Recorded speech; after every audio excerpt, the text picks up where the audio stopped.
మార్పు చెందక మార్పు చెందడానికి అవకాశము లేక ఉండేటటువంటి వస్తువు ఏదుందో దాని పేరే ఆత్మ. ఆ ఆత్మకి పర్యాయ పదమే సాయి. ఎందుకో తెలుసా అండి? మీరు సాయి అన్న ధ్వని ఒక చోట వినపడుతుంది. అక్షరాలుగా రాసేటప్పుడు శాసాల్లో సా అన్నది ప్రయోగించకుండా షాయి అన్న శబ్దాన్ని ఎక్కడ వాడారు మీరు జ్ఞాపకం తెచ్చుకోండి.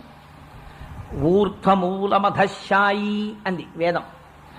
పైకి కిందకి పక్కలకి వ్యాపించినటువంటి కాంతి స్వరూపము ఏదైతే ఉందో దానికి షాయి అని పేరు శబ్దరూపంగా. అందుకని ఇప్పుడు షాయి అంటే ఎవరు? అంతటా వ్యాపించినటువంటి వాడు. ఒకనాడు ఉండి ఒకనాడు లేనివాడు కాడు.